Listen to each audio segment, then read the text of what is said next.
It's Wednesday, July 12th, and this is now on HNN. Nurses at an Oahu care facility are on a 7-day strike amid an ongoing wage dispute. A man is arrested for attempted murder in connection with a shooting in Hawaii Kai. Presidents Biden and Zelensky meet face-to-face today to discuss Ukraine's path to NATO membership. Plus,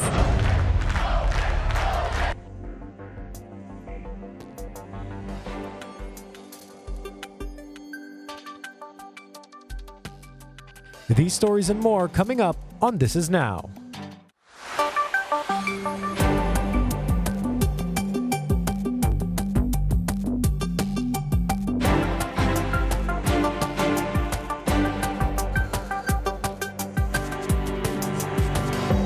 Aloha and good afternoon. We apologize about the technical difficulties with our headlines there, but we will get those stories to you shortly. Nurses at an Oahu care home are on a 7-day strike amid what they call shameful wage disputes. yeah, the union argues the care facility is negotiating in bad faith and offering below market wages.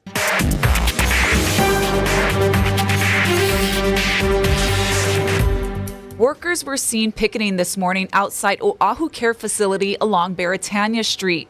Nurses there have been without a contract since February when Pacific Skilled Healthcare LLC came in as new owners. Hawaii Nurses Association President Daniel Ross said the union tried to avoid a strike, but workers need to be paid more. They say current conditions are making it tough to recruit and retain sufficient staff. To our knowledge, no one pays lower than this facility for SNFs. No, none of the ones that we know of. They need to at least get up into the same range, because when people apply and then they see what the wage is, they leave. Our residents are more important right now.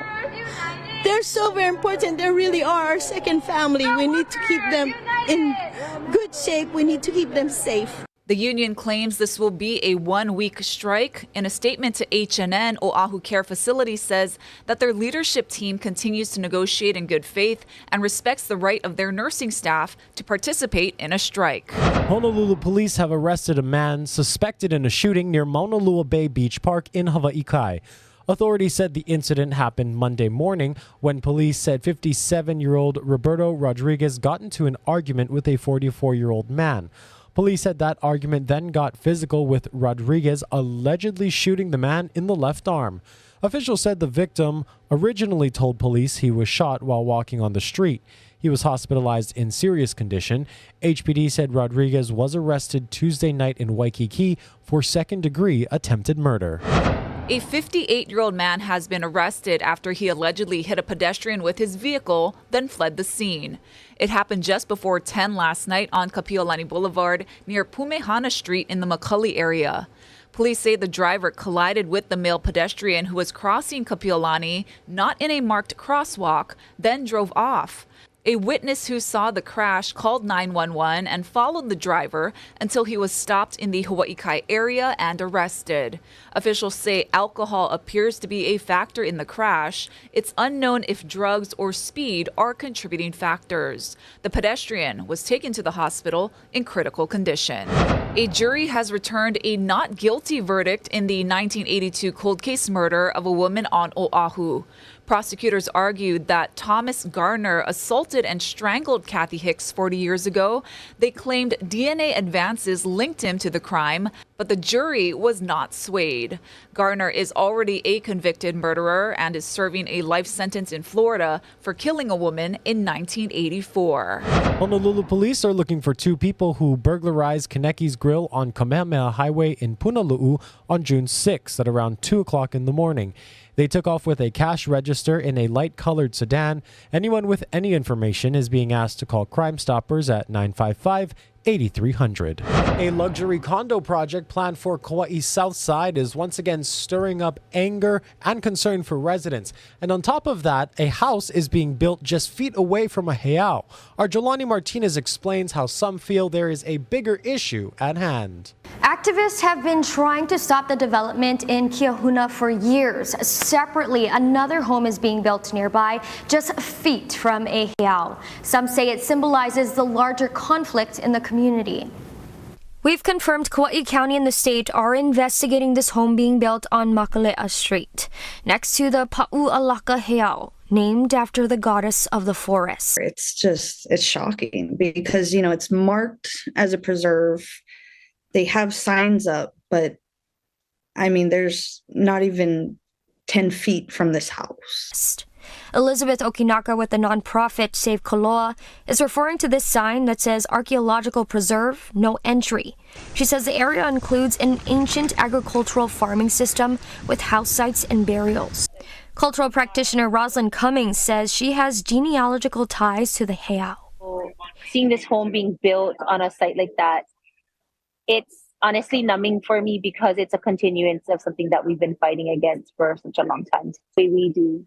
And it's just best to just leave those areas untouched in ways that, especially when you have such a big structure like that coming up.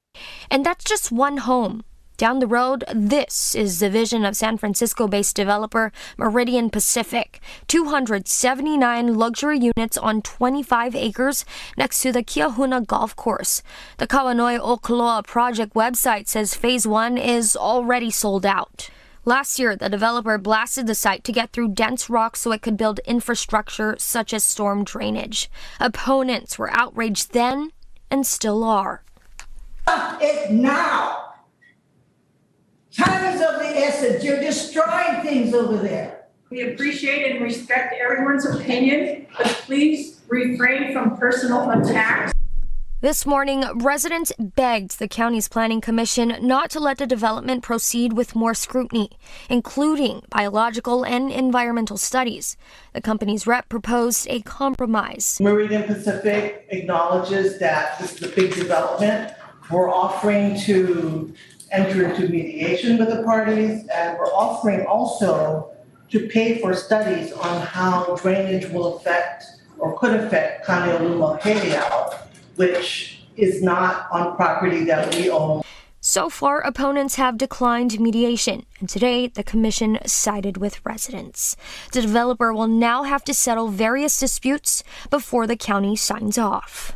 No amount of money would ever make us walk away because, at the end of the day, we came forward and we told them well before the project started that you guys cannot do this here and it's not right.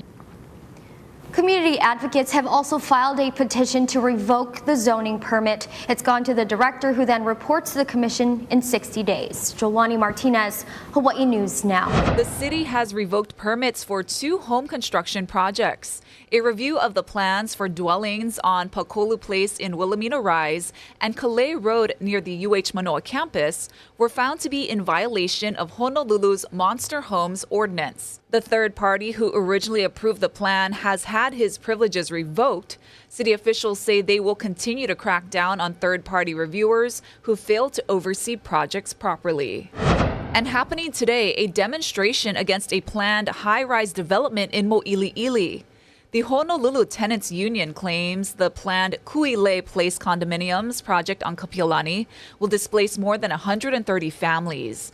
Organizers say they'll be at Honolulu Hale today to demand a town hall with the city council to let the community weigh in. The project's developer says about 600 affordable units will be available in Kuilei Place when completed, with over 1,000 more to be sold at market rates.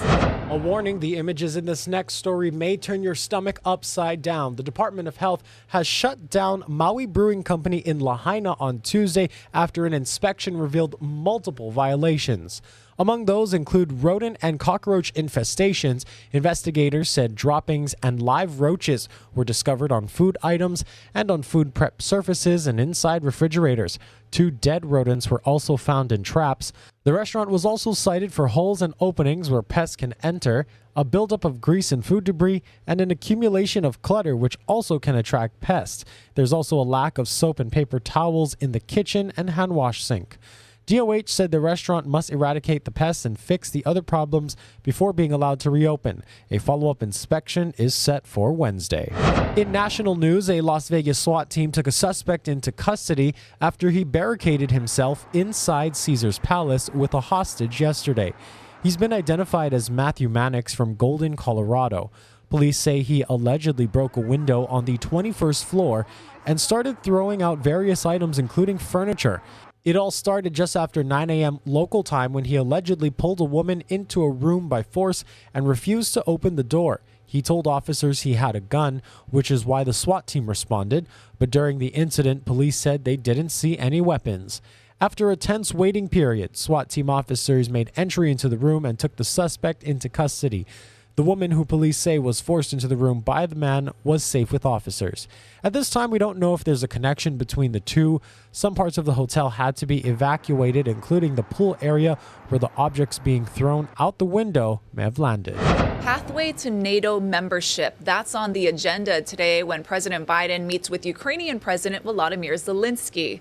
It's the first meeting since NATO says it will extend an invitation to Ukraine after it meets certain requirements. Alice Barr has the details. Hi there. Presidents Biden and Zelensky have had a really warm relationship, but right now this question of when and under what conditions Ukraine could enter NATO really testing that relationship. Day 2 of the NATO summit in Lithuania, bringing a declaration of support for Ukraine. We're going to help Ukraine build a strong, capable defense across land, air, and sea. Key allies laying out ground rules for Ukraine eventually joining NATO, a central topic during today's meeting between Presidents Biden and Zelensky as the Ukrainian leader presses for a concrete timeline. Today there are security guarantees for Ukraine on the way to NATO, an important package of security guarantees.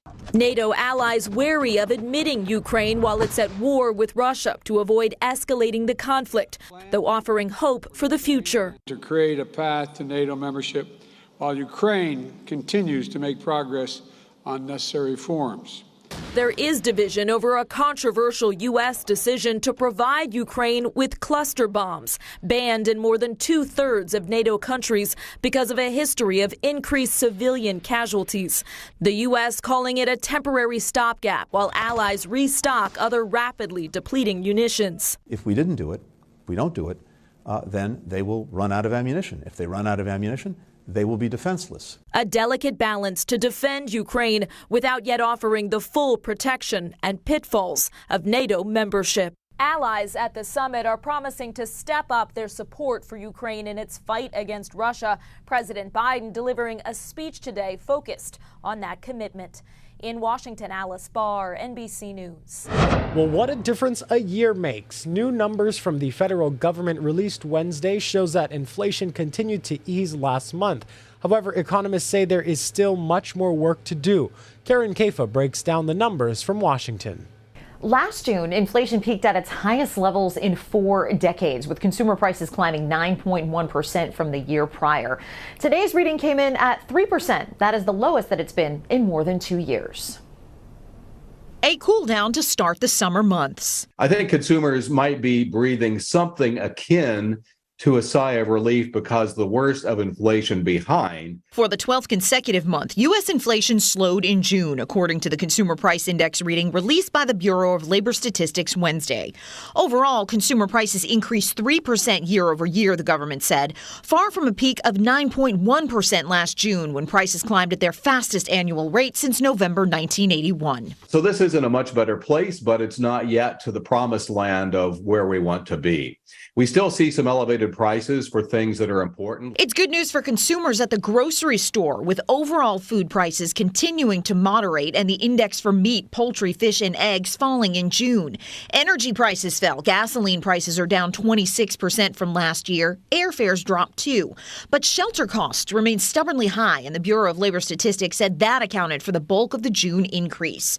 The overall number also good news for the Federal Reserve. The jobs report released by the Labor Department last Friday showed a strong but slowing U.S. labor market. The Fed rolled out 10 consecutive rate hikes prior to last month's meeting in an effort to tame inflation. The central bank is expected to raise rates again at the end of the month. And the June reading is better than even some economists expected, but it remains above the Federal Reserve's target inflation rate of 2%. In Washington, I'm Karen Kafa. When drivers fill up at the pump, they pay a gas tax that goes toward maintaining roads. But with more electric vehicles on the roads, that revenue is shrinking. Now, Maui County is revisiting an idea that was discussed across the islands before. Chelsea Davis has more. In a presentation to Maui County Council members on Tuesday, transportation experts said over the last 2 decades, fuel tax had been the top source of funding for state roads. But you can see that dwindling in this graph as vehicles are becoming more fuel efficient in Hawaii and across the country. So states need to adapt. There are currently 3 states that have a live RUC program: Oregon, Utah, and Virginia. And Governor Green has just signed Senate Bill 1534 on July 5th, making Hawaii the 4th state to enact a live RUC program. A road usage charge is a per-mile fee that charges drivers for the miles they drive instead of the number of gallons of fuel they use, which would be 0.8 cents per mile with a cap of $50 per year. The idea under a RUC is that the system will pay more equitably, as drivers would purely pay for their use of the road rather than the existing system, whose payment is based solely on the driver's type vehicle. They plan to monitor the mileage during annual motor vehicle inspections. Testimony was overall in support. I strongly recommend pursuing this vigorously. I think it is a much better solution than the gasoline tax. If there is a road tax added or a usage tax added, I'm all in support of that. I'd gladly pay it. And I would hope to see the EV taxes that are added on to my registration fall off as a result of that. HDOT says that's one of the first steps. The pilot project begins on July 1st, 2025. The federal government will move on a road usage charge as well. And the worst thing that could happen is we are behind them. For more information, go to hawaiinewsnow.com. Chelsea Davis, Hawaii News Now.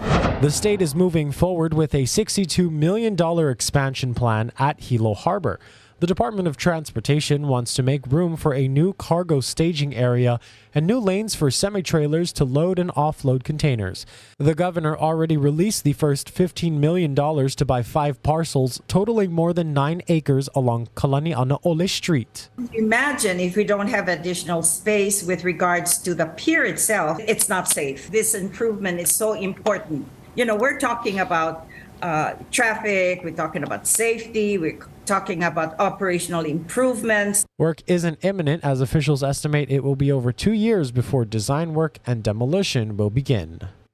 Let's give you a live look outside now over Hilo Bay. We also want to give you a first alert. Our weather team is keeping a close eye on Tropical Storm Calvin. Now, Calvin is brewing far off in the East Pacific, and the latest models show that Calvin will grow to a Category 2 hurricane by Thursday. But right now, we also know that it is projected to go back down to tropical storm strength by Sunday. At this point, it is still too early to know what impacts we'll see, if any. So again, we will keep a close eye on this and let you know as soon as we get a little bit closer. For now, let's go ahead and send things over to our Ben Gutierrez with a look at your forecast.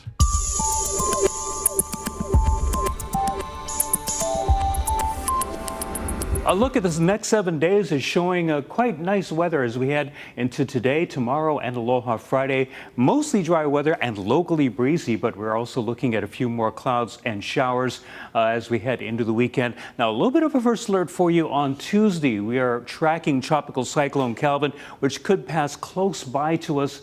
We could get locally windy conditions by Tuesday with northeast winds 20 to 25 miles per hour. For now, we'll track the forecast for you and tell you that highs will still reach into the upper 80s with nighttime lows in the mid 70s. All